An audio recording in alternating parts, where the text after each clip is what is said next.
Once you left government, you began to get the reputation as a high integrity guy who could be trusted, who could also had the skills as a chief executive to turn things around. I think the expression is turnaround artist. What does it make you feel to have a label like that? What does that really mean in the corporate world? What does it say to you about yourself and your skills, and both work skills and internal compass? You know, thank you. It's a very nice compliment. Every crisis is different, and I went into every one with trepidation. So I'm certainly not cocksure of my ability to handle every one of those situations.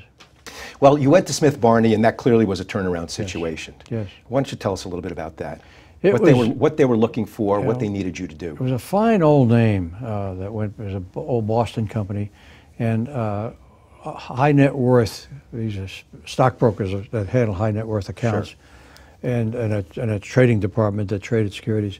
It had a great reputation for being upscale and quality and decent.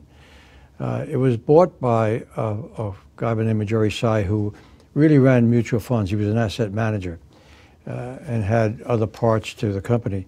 So Smith Barney was neglected, and it was so neglected that it had lost a good many of its people. Its bottom line deteriorated. It was losing several $100,000 a year. Mm-hmm. So it was that's its state when I was asked to go in and take it over. And what was the first thing you did? Get to assess the people, right. Look at the balance sheet, which needed to be repaired pretty quickly. Get a good analysis of the P&L to see where we were losing and why, and what we need to do to shore it up, and bring in good people that really made it work. And at the end of the day, within 2 years, we were making a net profit of a couple $100,000. And is that the basic prescription for going in and trying to turn around a down situation? Yes, but in this case, it was aided by the fact that the residue of the company still had its old character of integrity and decency, and we were able to build on that fundamental base of trust. I'll use that word a lot, trust, because when in virtually any business, but when you're handling other people's money or giving them advice, and you really have their trust, you can build a business on that base. So that was there when I got there. The economics were bad, but the character was pretty good, and we built on that fundamental character. How do you persuade somebody to come in with you to a situation like that? I mean, you're the CEO, and CEOs are well compensated, but how do you get talent to come and give up perhaps a job where they've been successful, or else you wouldn't be recruiting them, to come into an iffy situation? How do you do that? Usually you'll pick people who have done it before, and there's a certain amount of payment you get, psycho payment you get, coming in and turning something around, and you're not intimidated by it. It's a challenge. Interesting part of a turnaround is that you have less of the nonsense to deal with. Same in the state government, when I did some stuff in state government. If it was a real crisis, the politicians stayed away from you and let you do your job. Same in business. If it's a real crisis, people stay away from you who ordinarily might want to interfere. That's a real asset. Well, it may be an asset, but it also could be a liability, because the reason they're staying away from you may be that they want to have some distance in case you fail. Oh, no question about it. In every single, particularly in the political world, that's true.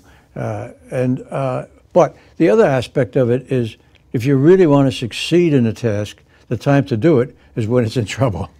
To take over from a first-class CEO like Jack Welch when he handled General Electric, that would have been a very hard job, because he was such an outstanding CEO. So when you take over a crisis, it has some benefits.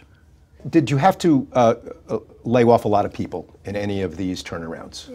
In virtually all of them, there had to be some. Some of them were redundant.